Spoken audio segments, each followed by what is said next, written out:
regarding Brendan Rodgers, Marzuno here says we can't have next season being all about will he, won't he with Brendan.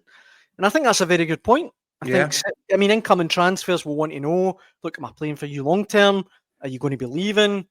I would like to think that Celtic board will be on to Brendan now and saying, look, what's happening? Are you here for the long term? I would imagine that conversations to that end will be taking place. Absolutely. I don't know if Brendan Rodgers feels the need to commit at this point. He said that when he signed, he wouldn't leave before his 3 years were up, unless Celtic invited him to leave.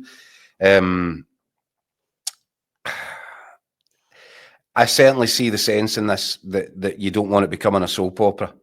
You know, if Brendan Rodgers is steering Celtic to another really successful season, as I probably strongly suspect he will next season, it will become a real topic of conversation and perhaps an unwanted distraction. Probably from December, January time on, if Celtic are in a real good place and they've had another reasonably successful European campaign, they're making progress, and people start to fear, you know, what might happen if Brendan Rodgers doesn't commit. I think it probably becomes a real big talker round about then. I think that he's quite relaxed as things are right now. It wouldn't surprise me if there is a conversation going on. It also wouldn't surprise me if Celtic hope to try and convince him to put something on paper before the start of the season. But I think it's midway through next season. I think for a number of reasons. I think most notably, if it's not going particularly well for Celtic next season and we get to the turn of the year, I think it could become a difficult one for Brendan Rodgers.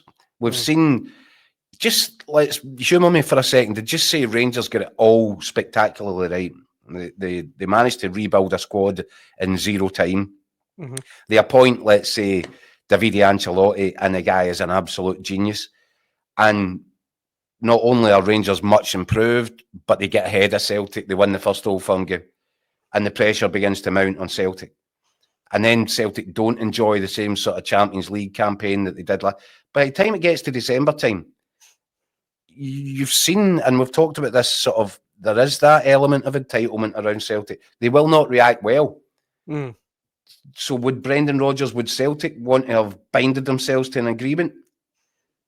Or do you take a kind of longer term approach and say, let's see where we are 3-4 months into the new season. If we're sitting pretty, then let's get a contract, on the table and signed.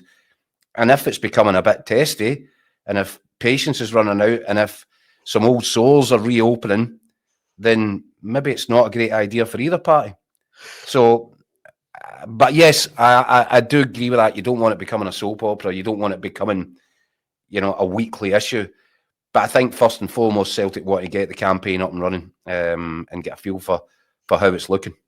Do you think, Keith, that maybe Rodgers is looking to see how much is spent and what the ambition is this summer before he decides? I think that'll be a big part of it. You just heard Burnsy saying it, and I've been mentioning for a couple of these shows now. I'll be really interested. Has he still won his argument with the board? Are they prepared still to back his vision for how they should operate in the transfer market, or are they going to, crack the whip a little bit and say, no, we're going our way. We're going back to a more traditional player trading model, because that would encourage Brendan Rodgers to maybe think that 3 years will be enough. If, on the other hand, he thinks he's getting fully backed, his vision has been backed, and the board are prepared to be, I think he would use the phrase, braver in the transfer market, then maybe he'll look at it and say, well, I can build a real legacy here. And we've mentioned before, Daniel, there's the possibility that he gets to next season, strong possibility he gets to next summer, and he's clocked up 5 in a row. Yeah. And then, I think the idea, the notion will start to grow in his own head that he did walk away when he was on course, seemingly for 10 in a row.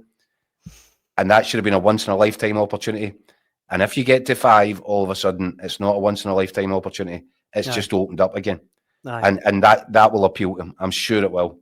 So I think there's a lot to be resolved, but I wonder if it's something that will kind of crystallise over the course of the campaign rather than be sorted in advance of it kicking off. No. Could be the way. Aye, no, and I agree with everything you say there. I think it's a good point. I don't think either party fully knows what's going to happen yet.